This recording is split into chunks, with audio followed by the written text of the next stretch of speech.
नमस्कार. आजची जी घटना आहे किंवा आजची जी स्टोरी आहे त्याचा विषय हा चार भिंतीच्या आतमधला आहे आणि ज्यावेळेस विषय चार भिंतीच्या आतमधला असतो त्यावेळेस तो बाहेर येत नाही किंवा समाजामध्ये या विषयावरती चर्चा होत नाही आणि त्यामुळे अनेक प्रश्न असतात जे अनुत्तरित राहतात आणि त्याचा शोध कुठं घ्यावा हाच मोठा प्रश्न पडतो. आणि अशीच एक घटना आहे आणि त्याच्यावरती पण आपण बोलणार आहोत. तर ती घटना घडलेली आहे गोव्यामध्ये दाबोळी आहे आणि त्या ठिकाणी जुवारी नगरची एक झोपडपट्टी आहे. त्या झोपडपट्टीमध्ये अशोक पंचनाम कुमार हा पती राहतो आहे आणि त्याची पत्नी आहे, तिचं नाव आहे के बिंदू. म्हणजे असे पती आणि पत्नी असे दोघंजण त्या ठिकाणी राहत आहेत. तर हा जो पती आहे अशोक आणि त्याची पत्नी बिंदू यांचं झालेलं आहे लव्ह मॅरेज आणि हा अशोक तिच्यापेक्षा 5 वर्षांनी लहान आहे, पण आता प्रेमात पडले आणि पवित्र झाले. अशा पद्धतीने त्यांचं ते लग्न झालं, सुखाने संसार सुरू झाला आणि हा जो आता काहीतरी कामानिमित्त म्हणून तो आता गोव्याला आलेला आहे आणि गोव्यामध्ये अशोक हा टँकरवरती क्लिनरचं काम करतोय आणि बिंदू जी आहे त्याची पत्नी जी आहे ती मोलमजुरी करते आहे. म्हणजे त्यांची परिस्थिती गरिबीचीच आहे, पण संसारामध्ये सुख आहे, संसारामध्ये समाधान आहे, दोघांचं एकमेकांवरती प्रेम आहे आणि आता हे सगळं सुखात सुरळीत चाललेलं आहे. त्यानंतर त्यांना एक मुलगी होते आणि एक मुलगा पण होतो. म्हणजे आता संसारामध्ये मुलं आहेत, घरदार आहे, संसार आहे, काम आहे आणि समाधान आहे, सगळ्या गोष्टी यांच्या चाललेल्या आहेत. आता काही दिवसापूर्वी अशोकची सासू, तिचं नाव आहे मेरी, ही त्यांच्याकडे राहायला आली आणि मग काय व्हायचं की हे दोघंजण जायचे कामावरती आणि त्या सासूबाई आहेत त्या सासूबाई त्यांच्या मुलांना सांभाळायच्या आणि ज्यावेळेस मग ते संध्याकाळी घरी यायचे त्यावेळेस मग आता घरी आल्यानंतर काय व्हायचं, घरी काम करणं, स्वयंपाक करणं वगैरे ह्या सगळ्या गोष्टी व्हायच्या आणि ह्यांची झोपायची जी खोली होती तर त्या 2 होत्या. एका खोलीमध्ये नातू आणि सासू म्हणजे नातवंड आणि सासूबाई ह्या झोपायच्या आणि दुसऱ्या खोली म्हणजे पती पत्नी झोपत असायचं. अशा पद्धतीनं यांच्या रूम वेगळ्या होत्या आणि त्यामुळे काही महिने हे असेच गेले आणि वार आहे रविवार, तारीख आहे 24 मार्च 2019. मध्यरात्री साधारणपणे 2:30च्या सुमारास वेरणाचं पोलीस स्टेशन आहे आणि वेरणाच्या पोलीस स्टेशनचा आउटपोस्ट आहे बिर्ला आउटपोस्ट. तर त्या पोलीस स्टेशनमध्ये अचानकपणे 2-3 वाजता हा अशोक पोहोचलेला आहे आणि तिथं गेल्यानंतर आता पोलिसांनी एवढ्या रात्री चालाय पोलिसांनी विचारलं त्यावेळेस त्यानं सांगितलं, म्हटले की मी माझ्या बायकोचा खून केलेला आहे. आता त्याच्या अंगावरती कुठेही रक्ताचे डाग किंवा असं कुठली गोष्ट दिसत नव्हती, पण पोलीस त्या ठिकाणी सावध झालेले आणि पोलिसांनी त्याला ताब्यात घेतलेलं आहे. त्यानंतर पोलीस घटनास्थळी म्हणजे त्याच्या घरी पोहोचले आणि घरी पोहोचल्यानंतर मग त्यांनी बघितलं की त्याची पत्नी बिंदू हिचा खून करण्यात आलेला आहे, म्हणजे तिचा गळा दाबून तिला मारण्यात आलेला आहे. आणि त्यानंतर मग तिचा पोस्टमॉर्टमसाठी तिला गोमेको नावाचं रुग्णालय आहे त्या रुग्णालयामध्ये ती जी बॉडी आहे ती बॉडी पाठवण्यात आली. त्यानंतर आता त्याच शेजारी म्हणजे तिचा जो मृतदेह होता त्याच शेजारच्या रूममध्ये तिची आई आणि नातवंड झोपलेली होती. तर मग त्यांना विचारलं की बाबा ही सगळी घटना घडत असताना तुम्ही काय करत होते किंवा तुम्हाला कसं कळलं नाही. त्यावेळेस तिनं सांगितलं, म्हटलं की नाही रोजच्याप्रमाणे आम्हाला काही आवाज आला नाही, माझ्याबरोबर नातवंड होती, मी होते, पण आम्हाला असं काही आवाज आला आहे किंवा काय असं काहीच नाही जाणवलं आणि अशी माहिती तिनं त्या ठिकाणी दिली.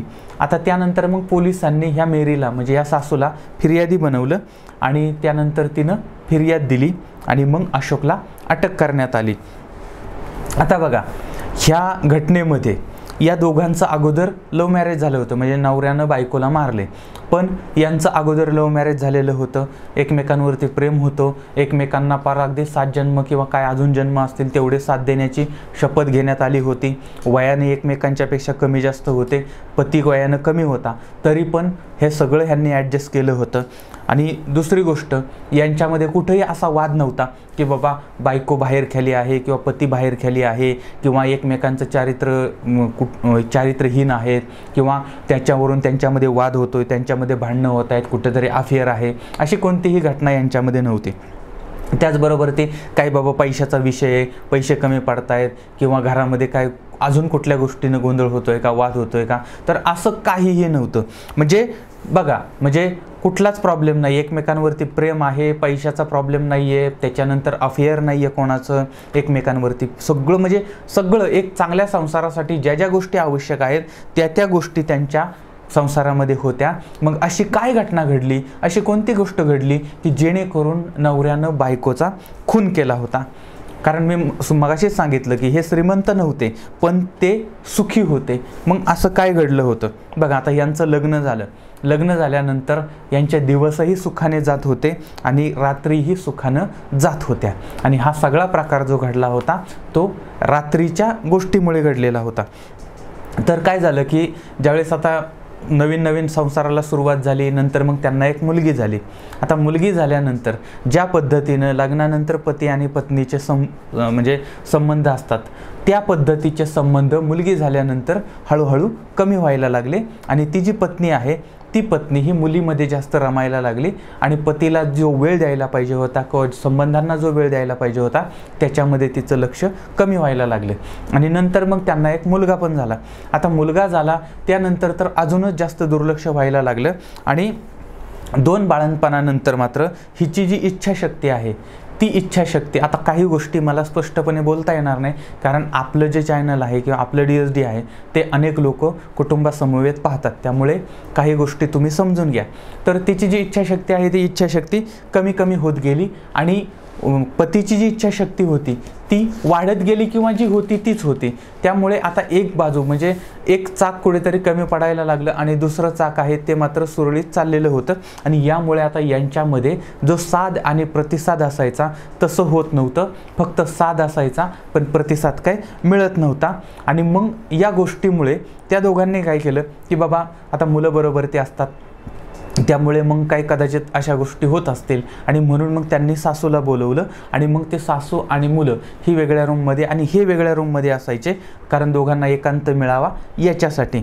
पण तरीसुद्धा तिच्याकडून जो अपेक्षित प्रतिसाद होता तो प्रतिसाद त्याला मिळत नव्हता. आता बघा, एका बाजूला पती आक्रमक आहे आणि दुसऱ्या बाजूला पत्नी जी तिचा मूड ऑफ झालेला आहे.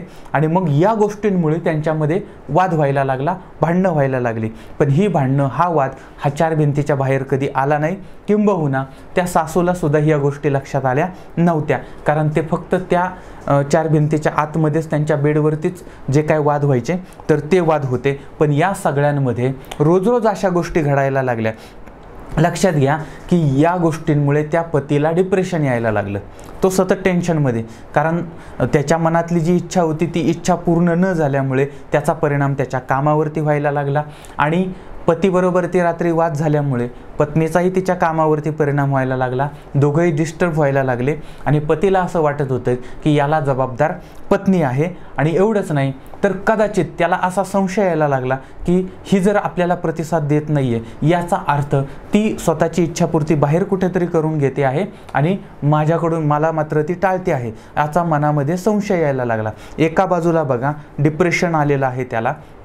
आणि एक लक्षात घ्या बरं का की आपण म्हणू की डिप्रेशन येण्यासाठी अशा गोष्टी कशा काय कारणीभूत असू शकतात, तर असू शकतात.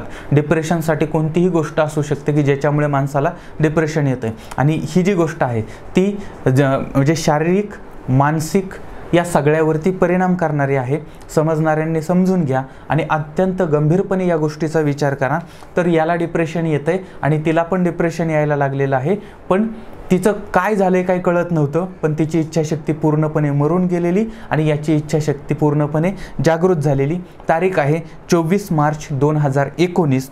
रात्रीचं जेवण झालं. आता तो घरी आला कामावरून, ती कामावरून घरी आली. मग त्यांचं जेवण झालेलं आहे, मुलं जेवलेली आहेत, सासू जेवलेली आहे. आणि त्यानंतर हे त्यांच्या खोलीमध्ये झोपायला गेले आणि हे यांच्या बेडवरती.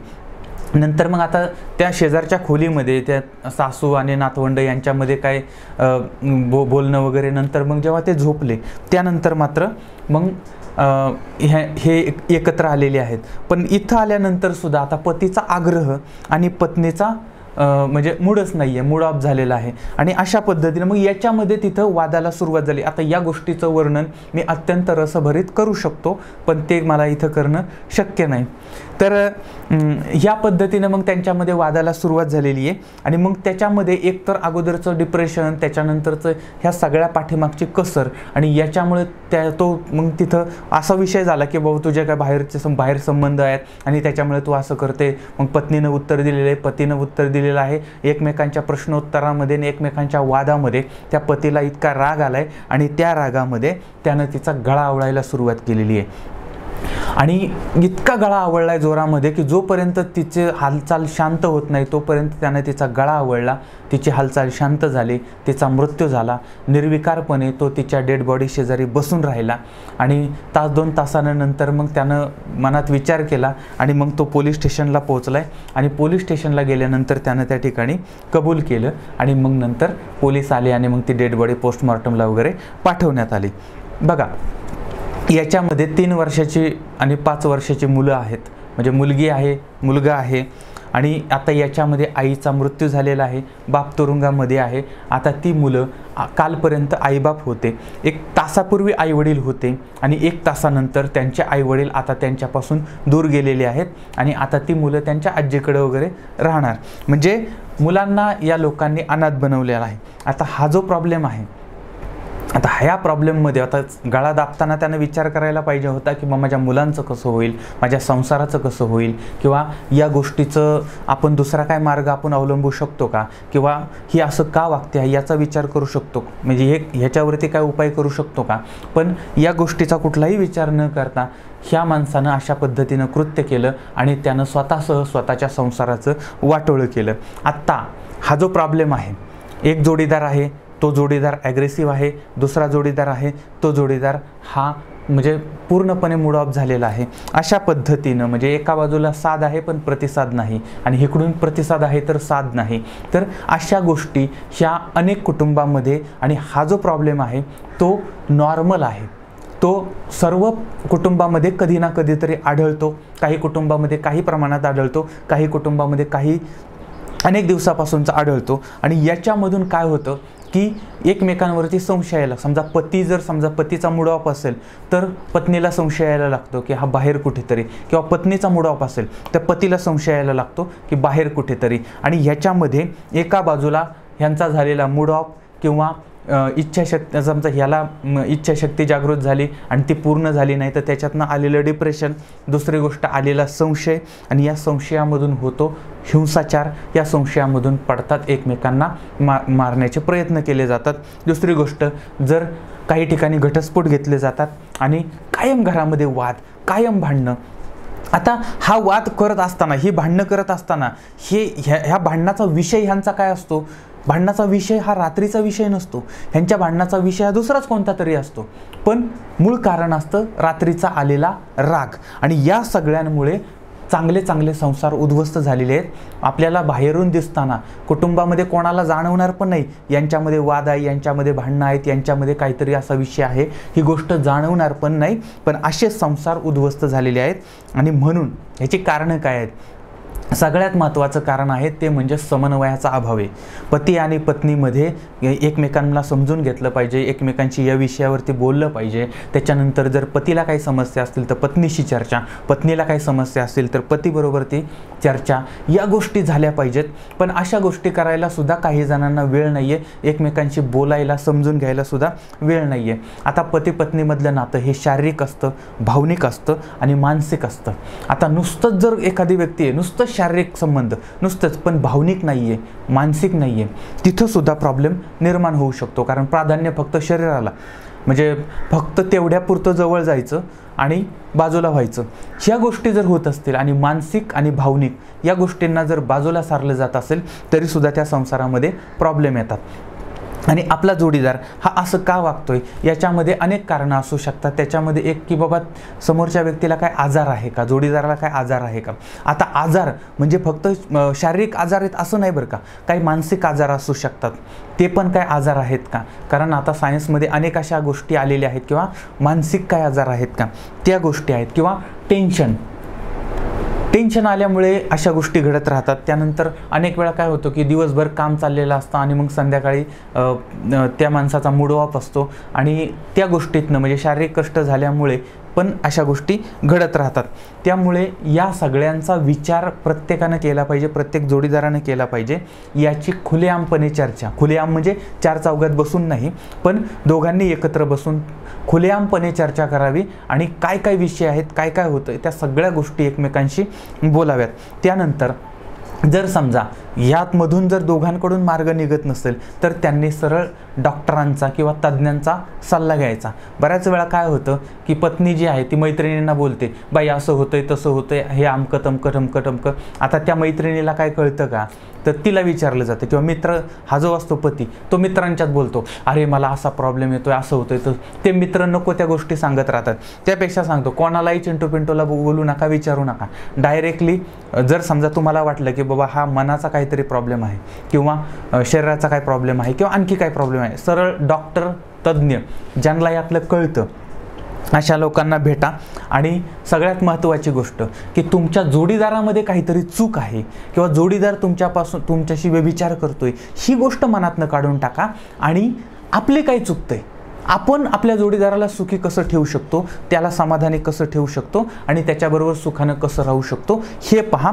आपली चूक शोधा, जोडीदाराचा चांगुलपणा बघा आणि स्वतःची चूक शोधा आणि स्वतःची चूक सुधारण्याचा प्रयत्न करा. बघा तुमच्या संसाराला अत्यंत म्हणजे जे काही आता प्रॉब्लेम चालले असतील ते सगळे प्रॉब्लेम या ठिकाणी सॉल्व्ह होतील. आता मी काही गोष्टी बोललेलो आहे, काही गोष्टी न बोलता सुद्धा तुमच्यापर्यंत पोहोचवलेल्या आहेत की कमीत कमी मी या ठिकाणी या विषयाला हात घातलेला आहे.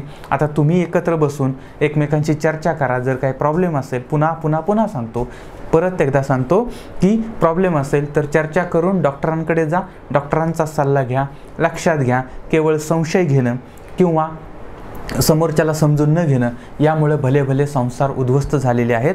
आपल्याला म्हणजे तुम्हाला तुमचा संसार टिकवायचा आहे आणि तो शेवटपर्यंत न्यायचा आहे आणि त्यामुळे या गोष्टी गांभीर्यानं घ्या, लक्षपूर्वक घ्या आणि तुम्हाला सगळ्यांना तुमच्या सुखी संसाराच्या हार्दिक शुभेच्छा. पुन्हा भेटूया पुढच्या व्हिडिओमध्ये. तोपर्यंत धन्यवाद. जय हिंद, जय महाराष्ट्र.